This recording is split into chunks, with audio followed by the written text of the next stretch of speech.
nem notícia, né? A psicologia brasileira ignora solenemente, a academia brasileira, vou dizer assim para ser mais justo, a academia brasileira ignora solenemente a produção da psicologia latino-americana.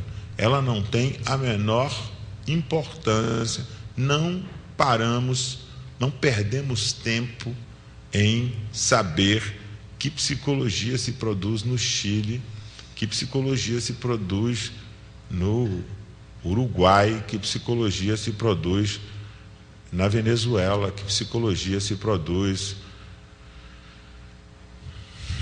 na Nicarágua, que psicologia se produz no México.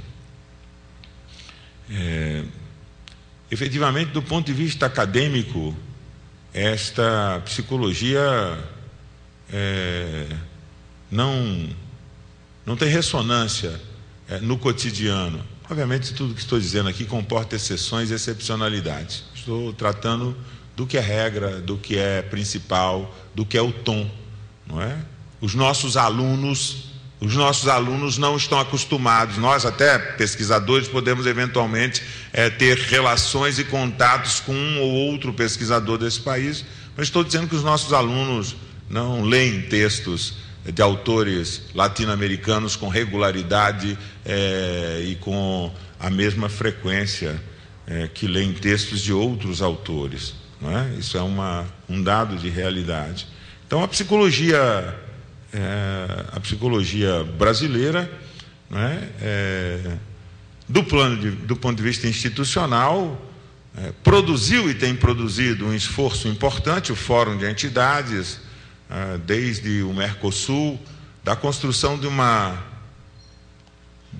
articulação institucional entre as entidades da psicologia latino-americana, que é a União, o LAPS, que é a União de Entidades da Psicologia Latino-Americana. Vai fazer o seu congresso agora em setembro, início de setembro, na cidade do México. Vai fazer o seu terceiro congresso na cidade do México. Bem, coisas estão andando, esforços estão andando. Eu estou me referindo aqui ao fato de que esses esforços eles têm ainda um plano superestrutural de relações entre pessoas, lideranças, grupos, mas que isso efetivamente não faz parte do sentimento cotidiano das nossas universidades. Vocês poderão me perguntar, deveria fazer? Deveria fazer? E teria que fazer parte? Não é? Pode parecer estranho, porque atualmente uma das regras das nossas agências de financiamento de pesquisa é que a gente publique em revistas que sejam internacionais. Revistas que sejam internacionais são geralmente as revistas que são publicadas na língua de origem de países nacionais. Na verdade, não existe uma revista internacional que não seja publicada num determinado país, não é? E, efetivamente, publicar em revistas internacionais significa publicar em língua inglesa e significa publicar num conjunto de periódicos que está devidamente radicado em certas cidades de certos países que têm, além desta hegemonia de serem ancoradouros de toda a produção que os países periféricos produzem e que para lá é carreada, para lá é direcionada, não é?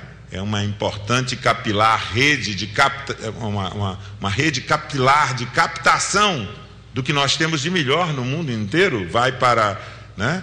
Vai sempre para um determinado país que publica essa revista e obviamente isso produz um efeito muito interessante de que nós estejamos sempre retroalimentando com o melhor que fazemos, não a ciência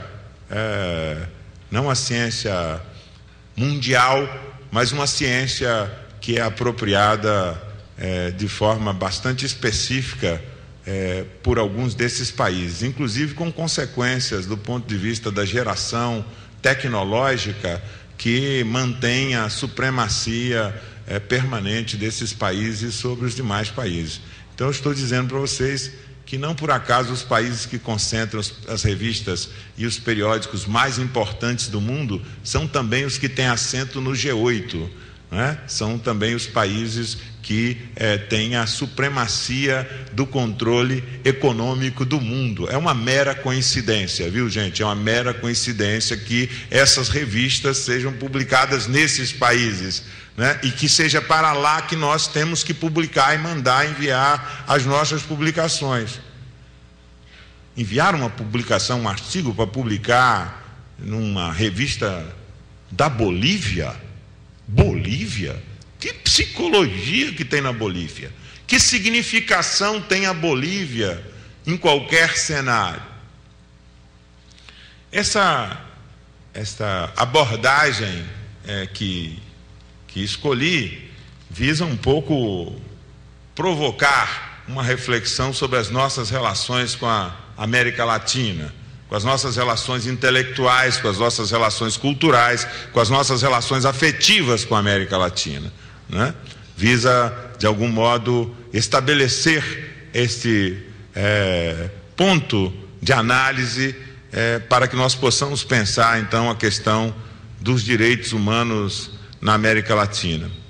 E eu considero que, de todos os temas que poderíamos escolher para falar de como a nossa América Latina apresenta uma triste, sofrida, problemática e complexa realidade social, com indicadores socioeconômicos, excetuando o Chile, que se destaca um pouco da média, até os argentinos, que eram considerados a Europa no Brasil, hoje, né, lidam com problemáticas tão curiosas como, por exemplo, o fato de que existam crianças pelas ruas abandonadas. Até Buenos Aires vive essa realidade, não é? Mas são realidades que, curiosamente, nos aproximam de uma forma surpreendente, porque efetivamente nas capitais de todos esses países latino-americanos nós encontraremos com facilidade, com tranquilidade, esse fenômeno típico do continente latino-americano.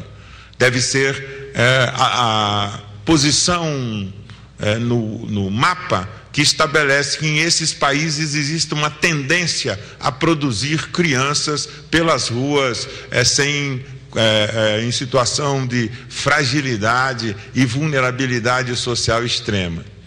Então não faz nenhum sentido que eu venha cá dizer para vocês que efetivamente o continente latino-americano, do ponto de vista dos direitos humanos, apresenta uma realidade muito semelhante com a realidade brasileira. Muito semelhante com a realidade brasileira exatamente do ponto de vista de que também nesses países a questão da desigualdade social é brutal, de que também nesses países a questão da produção de metrópoles urbanas com grandes contingentes de populações miseráveis esteja a se multiplicar e se amplificar. Viva São Paulo com seus 20 milhões de habitantes, né? São Paulo, segunda cidade, terceira cidade do México, segunda cidade em termos de população. Andar pelas ruas da cidade do México é impressionantemente parecido com andar pelas periferias de São Paulo. Aliás, mas da mesma forma como andar nas periferias da cidade de Lima.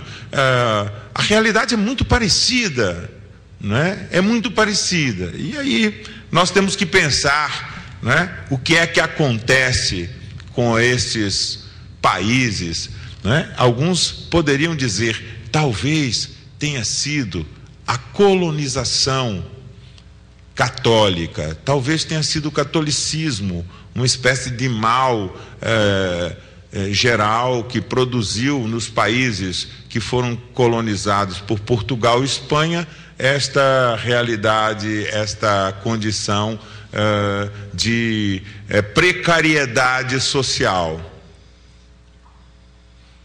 As fronteiras do México e todos os filmes, seriados, reportagens, novelas né? O Brasil fez uma novela uma vez sobre a tentativa dos imigrantes brasileiros também, os imigrantes brasileiros que querem ir para os Estados Unidos, né? Curiosamente, todos esses países dirigem um olhar para os países que deram certo. Então, nós temos os Estados Unidos e o Canadá como paradigma dos países que deram certo. Também foram, né, as suas colonizações não foram colonizações católicas, os países que deram certo. E do lado de baixo nós temos os países que deram errado. É muito curioso essa situação, países que dão certo e países que dão errado, né? Nós não podemos atribuir, obviamente, o fato de que esse conjunto de países não tenha dado certo, né?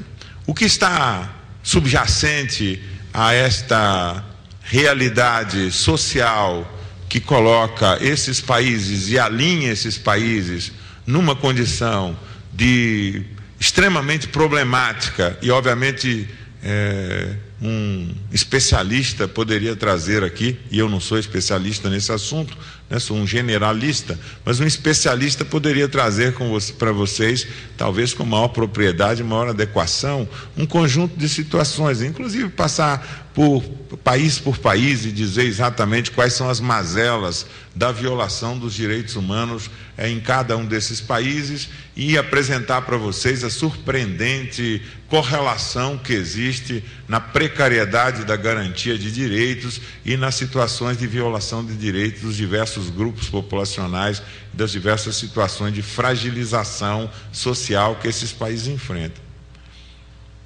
Mas eu vou preferir falar para vocês de uma coisa invisível que precisa de ganhar visibilidade.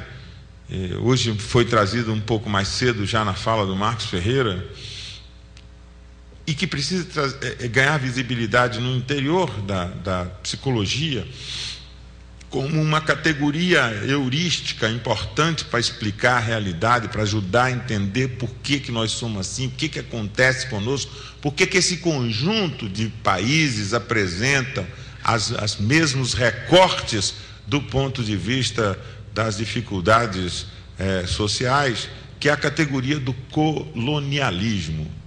Então vejam só que as dificuldades são grandes. Primeiro, as pessoas, o nosso sentimento de pertença latino-americano é muito pequeno e de muito pouca importância, portanto. Até me surpreende que todos vocês, deve ser porque depois vai ter a defesa civil, que todos vocês estejam aqui interessados em saber alguma coisa da América Latina, porque efetivamente a América Latina não faz parte do repertório das nossas preocupações. Nós não temos um interesse sincero na América Latina. Não faz parte do nosso cotidiano se interessar sinceramente pela América Latina, não é? Mas efetivamente há algo que nos articula profundamente com esse continente e que pode ser talvez melhor compreendido se nós passarmos a acionar essa categoria do colonialismo. Mais uma dificuldade, não é? Se eu perguntasse para vocês, você reconhece em você as marcas da dominação colonial? Possivelmente vocês achariam que eu estou ficando meio maluco, que não faz uma pergunta que não faz nem sentido, não é? Mas efetivamente não pode existir um brasileiro ou um latino-americano que não traga em si as marcas da dominação colonial. As marcas da dominação colonial, elas podem aparecer de diversas formas, mas elas aparecem, e é o que me interessa aqui nesse assunto, elas aparecem principalmente como um obstáculo epistemológico. Elas aparecem como uma impossibilidade de perceber algumas relações e o nexo entre certas situações. É como se, ao não operarmos